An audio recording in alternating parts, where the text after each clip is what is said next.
Hi friends, Mindy here. I have an unboxing of this new devotional. If you are friends with Sonja over at My Happy Space, both here on YouTube and on Instagram, she has written another devotional that she is giving away for free. I will link the video below that tells all the information on how you can get your hands on this devotional. But she's written another devotional, and her daughter has done the artwork. If you saw it, she had done this one other time with a beautiful devotional about the Song of Solomon. Anyway, she's written another one, and it's available for free. You just have to watch that video, and it'll show you how to get it. But I just wanted to go through the pages that come with this, because there's really a lot of work and effort that they put into it. And she reached out to me and asked if I would work through this devotional. So I'm just gonna flip through it, and then I'm gonna put you on fast forward, and I'll set it up for how I'm gonna work through the devotional. But I first wanted to show you what the pages look like that you're gonna be getting. So this is the cover page. It's designed to fit like traveler's notebook style, and it's called Sit, Walk, Stand. And then there's some introduction pages. They come with like both the traveler's notebooks. You can just trim them down. That's how I'm going to be doing it. And then each part has some reading and some scriptures to go through. We're studying through Ephesians. It has some other references here, and then a big, like a main point takeaway. And then you get into that one was sit, this one is walk. And so you get through here and get all these pages, all this devotional for free. Did I mention that she's giving it away for free? She has the sweetest heart for the Bible journaling community. And so this is her, she said, giving back. She can say it better than I can, so I would encourage you to watch her video. Anyway, this next section brings us into run. And then you get into the pattern papers, and her daughter designed the artwork for this devotional kit. So you get this beautiful pattern paper with the butterflies, and then in blue, pink and blue are her favorite colors, so she's got a lot of those. And then this one, which has got the words that repeat, and then another floral, just kind of some background pages. And then you get a page with some journaling spots, some word fetty, some little tabs that you could cut out. These will be really useful to work as you're working through the devotional. And then we're going to be making some lists, and so she's provided some pages. This one says my walk list, my stand list, and my in Christ list. So we're using those great little journaling spots for working through the devotion. And then last, there are these beautiful ephemera pages, and I printed mine on clear sticker paper just because I anticipate that's how I'm going to be using them most. But you could print them really on anything, but just that's why they look a little bit different, is because I did mine on clear sticker paper. But this is the first one, different size butterflies and flowers, and then some smaller butterflies. I just thought these would be easy to cut out like this. And then this is, I printed two each of those, because I have a feeling I'll be using those a lot. And then also you get a page of alphas, and she did two on a page, so you don't have to print it out so many times to make the words that you need. And then there's just sit, run, stand, walk, if you want to do some titles and different things. So I just wanted to real quickly go through that so you could see what all comes with the devotion that she will send to you. And I'm going to put you on fast forward, and then I'm going to put my little book together, and then I will show you what it looks like when I get ready to start working through it. Okay, so the first thing I'm going to do is trim down each one of these pages to roughly standard traveler's notebook size. I'm just gonna split, there's 2 pages on each paper. We're just gonna split them down the middle and get kind of a rough cut for each of these. My intention is to use them, I'm going to use my cinch machine and create a wire ring binding for this little devotional book. Sonja has a couple different ideas of how to put this book together on her video, so I would suggest watching that all the way through. She shows you how 2 different ways that you can do it. I am just going to use my cinch because I want to be able to have a little bit of extra space if I want to add things in. So here you can see I'm just taking these pages again, just cutting them right down the middle and then kind of trimming off on either side some of the excess of the white paper there. I printed this on heavyweight cardstock because I knew I was going to be binding it into a book, and so I want it to be really nice and sturdy.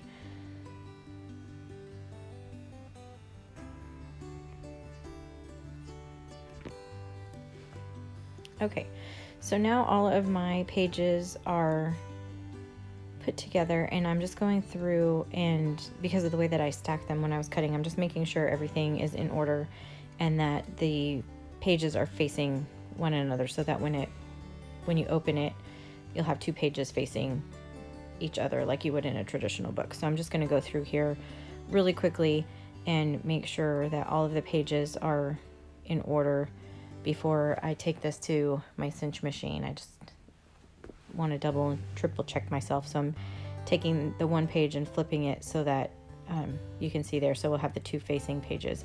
That will leave me some white pages in between each one of these, and I can glue those together if I want to, but I think I will probably just leave them, and I'm planning to use the back side of each of these pages for extra notes or prayers, or just however I want to. I just want the extra space in there, and then I can always add things to the wire binding, which is why I'm going to do it that way. So now I've got all my pages in order, and I'm going to get out my cinch machine and start punching the holes in this book. I'm taking the cover, and I left the cover purposely a little bit big, and I'm not measuring this really. I'm just kind of eyeballing where I want those holes to go. I went through my stash, and I happened to have a set of rings already that was 12 rings long, and so for the wire, so I want to use up that wire, which is what I'm putting on here on the machine, and so I'm going to use all 12 holes that are on the cinch machine here to make sure to bind it. So I'm only having to punch once. I could have put more holes in there, but I would have needed a longer wire, so I just went ahead went with the 12. So once I got I did the cover, and I flipped over, so I'm going to work from the back to the front now. And the reason for this is because as I'm working, because I have those rings all along the right side there, I'm just going to punch it, and then I'm going to attach the rings, or attach the paper onto those rings. It just kind of holds them in place so things don't go flying all over when you're doing this. It's one of the neatest features of the cinch machine. I have a really old bind it all machine that does the same thing, but the Heidi Swap version from We Are Memory Keepers is much easier to use, and so you can just it'll just act as a placeholder having that wire on there. I had to do a little trimming there, but anyway, so now you can see I'm just adding the papers as I punch them, working from back to front. So those are the last 2 pages, not counting the cover, because you do something a little bit different with the cover, which I'll explain when we get there. But so I'm just going through here and punching them, and so I'm sorry for the camera view. It was kind of right up in my in my camera, so you're getting a close-up of the handle here. I apologize for that, but here's where I realized I had gotten a couple of my pages out of order, so I just went and reprinted them, and now we're back on track. And so I had punched them the wrong direction, and there was no salvaging them. So that's the good thing about printables, is you can just reprint whatever you need to, or print things over again.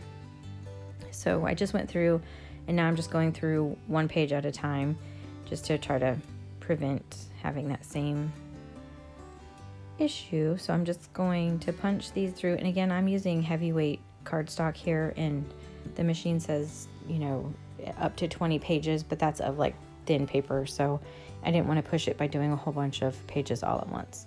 So I'm just going through, and I'm going to punch all of these, just adding them one by one in backwards order from the back to the front.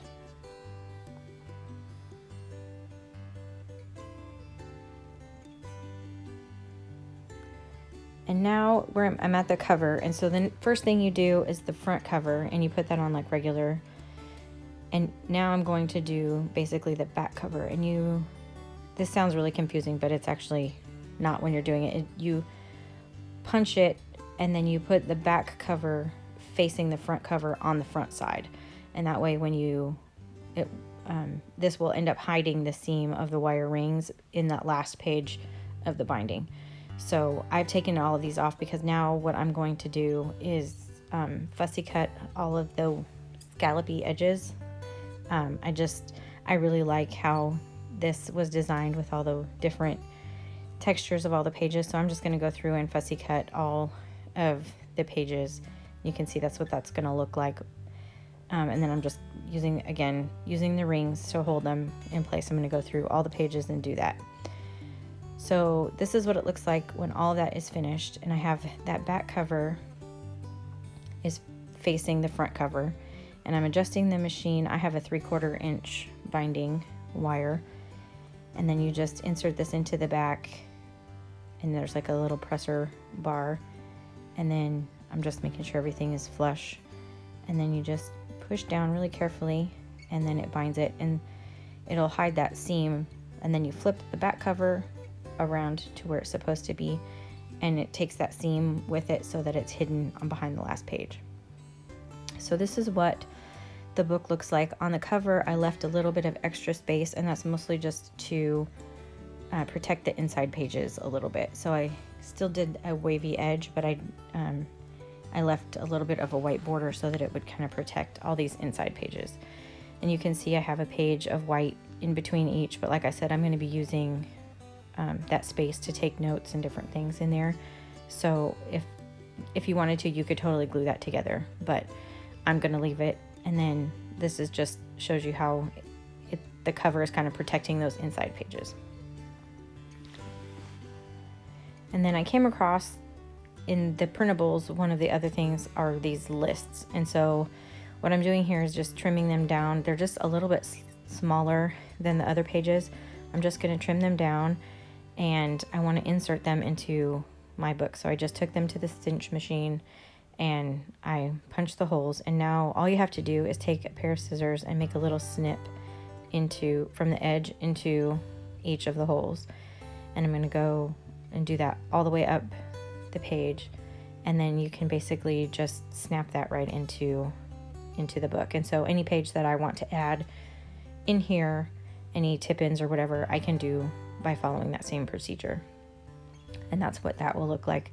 I just put the stand one in there, but I'll pull that back out and put the one that says my walk list in there. I had them a little bit out of order right here, but anyway, so I have done some note taking here and just underlined some points that what Sonja was making in the devotional, and I'm going to do a real quick flip through of how I worked through some of the prompts and took some notes in here. This is not the Bible journaling page, but just how I'm using this part of the devotional.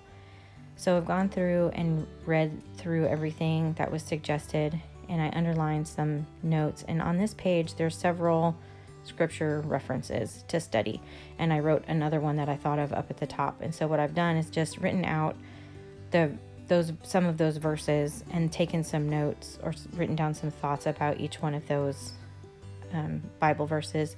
That's my list that we were encouraged to make.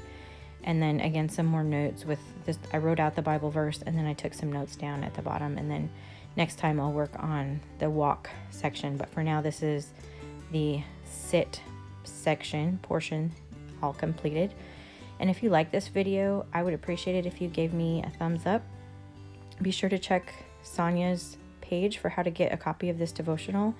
I'd love it if you like and subscribe. And until next time, bye-bye.